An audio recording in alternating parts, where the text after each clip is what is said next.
Kung gusto niyang isuot yon, pwede niyang isuot sa ilalim ng abaya, isuot ang abaya sa ibabaw, walang makakakita ng pagkakaiba, maliban sa umbok sa likod, pero wala nang iba.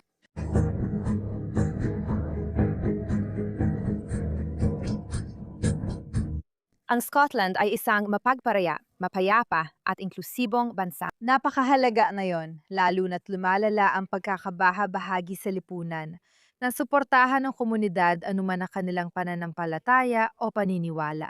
Gusto nilang Islam hanggang sa ma-realize nilang ayaw pala nila. Nakakagalit at nakakaawa ang pag-glamorize sa islamisasyon ng mga babaeng kanduranin, lalo na pag nalaman mong ito ang realidad ng pagiging asawa ng Islamist. Napakaganda nito at ito mismo ang gusto ng lahat. Gayunpaman, akala pa rin nila makakalusot sila sa propaganda na napapanood natin.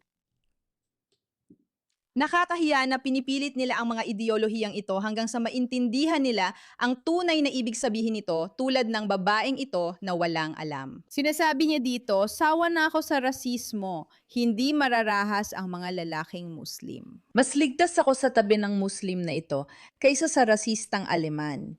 Hindi ka panipaniwala. Ibig ko sabihin, kung iisipin na ito ang suot niya at alam natin kung anong iniisip niya tungkol doon, nakakahiya talaga, hindi ba?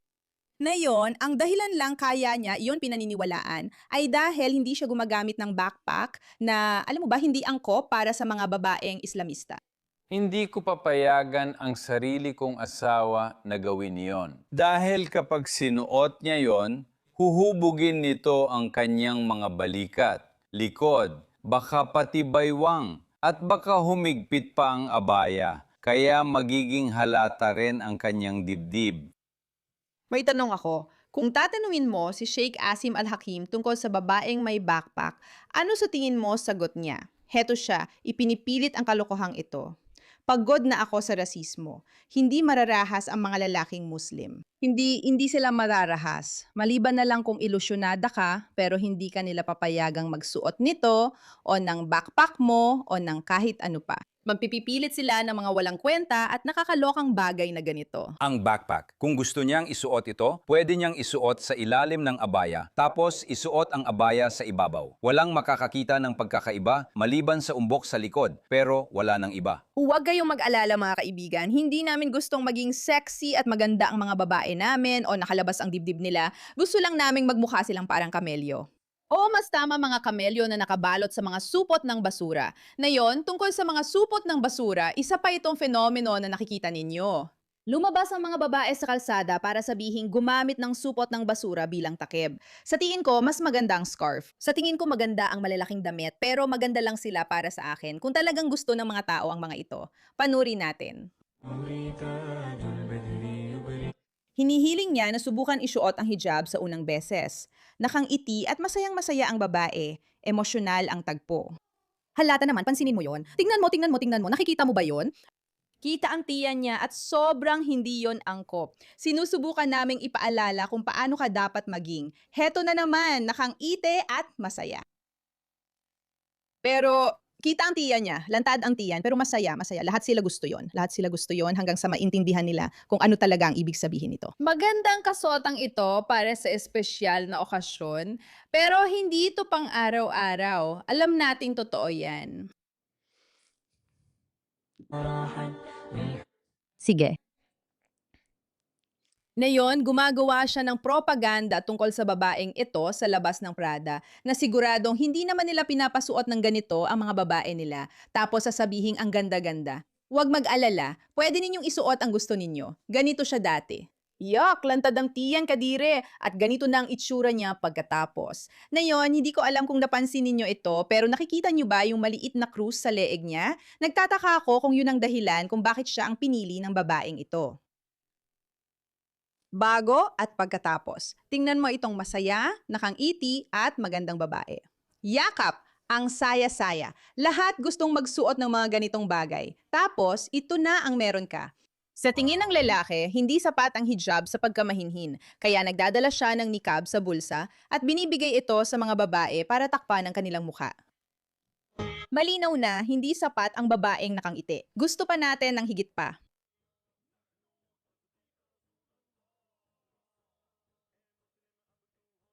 Hindi ko kayang makinig sa musika, naiinis ako. Nandito siya, nakita niya ang babae sa propaganda video. Ayos ang itsura at nakatakong para magmukhang at maramdaman niyang maganda siya. Sabi pa niya, pasensya na. Hindi yon sapat. Ngayon maganda ka na. Ngayon akma ka na. Ngayon, ganyan ka na gaya ng dapat sa isang tunay na babae.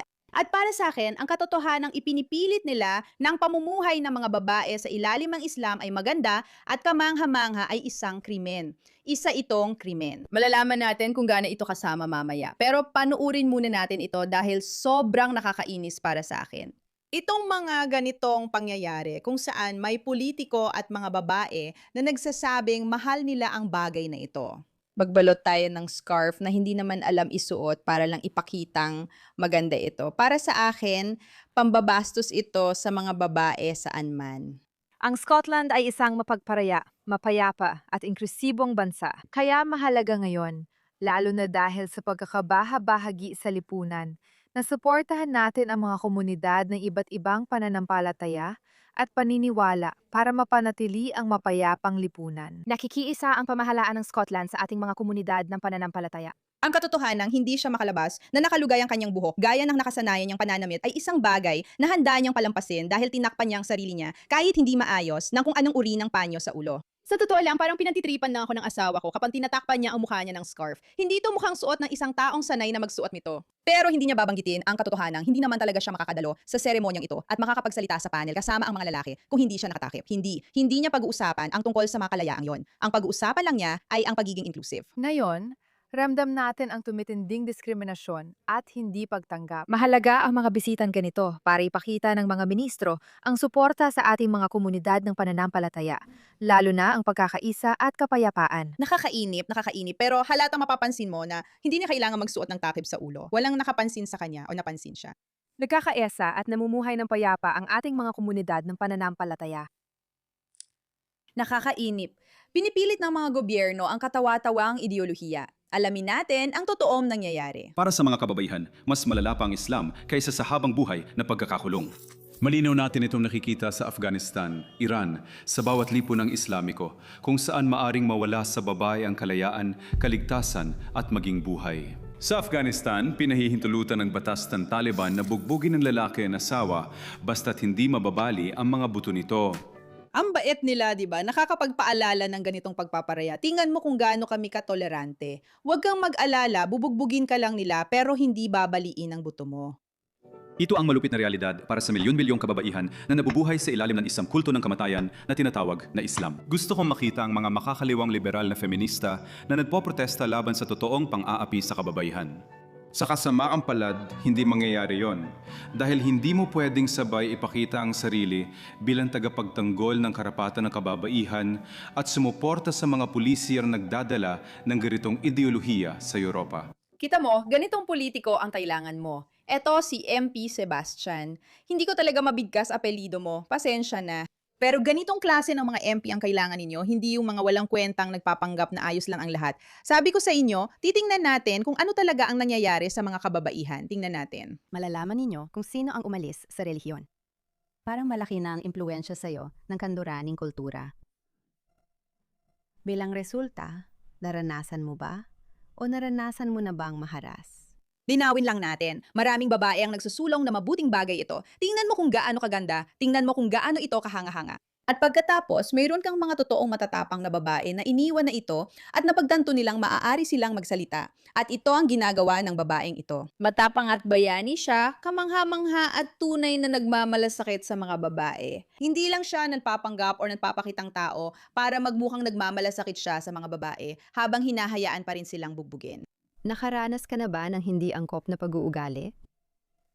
Para sa akin ito, Para sa akin, ito ay tungkol sa pagkontra sa Islam na nagmumula sa loob ng komunidad.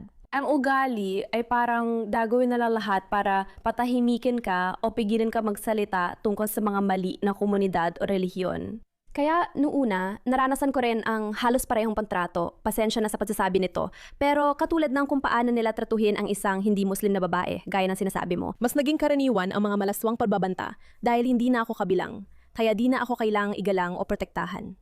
Sabi ng mga Muslim feminists na talagang oxymoron, na tinatrato raw sila ng Islam na parang reyna, nakatawa-tawa para sa akin. Pero dahil nawala na sa akin ang pribilehiyong iyon, sabihin na nating dahil sa pag-alis ko sa Islam o paglabas ko sa kanilang grupo, oo, talagang nararamdaman ko na parang ako na nga, nakakagulat talaga. Tama, di ba? Ang sinasabi niya ay parang, tingnan mo, kung kabilang ka pa sa amin, baka protektahan ka namin. Pinuprotektahan ka namin sa pamamagitan ng pananakit sa'yo hanggat hindi nababali ang mga buto mo. Pero pwede ka namin protektahan. Pero kapag wala ka na sa grupo, hindi na, dun ka na namin ituturing kung paano ka dapat ituring. Parang isang hindi naniniwala, tulad ng pagtrato namin sa mga hindi Islamista, ibig sabihin. Ang mga tanga at puting babae, gaya ng babaeng ito, kung paano talaga namin siya tratuhin. Kung pinayagan lang kami at hindi namin siya kailangang gawing kasangkapan. Tanga, parang mga sexual na baluktot na pagbabanta. Ano mangyari? Doblein na lang natin ito kasi hindi ko kayang manood ng mga bagay-bagay. Karaniwan na ito dahil hindi na ako kabilang. Kaya hindi na dapat igalang o protektahan. O gaya ng ilang Muslim na feminista na sinasabing parang reyna sila sa Islam.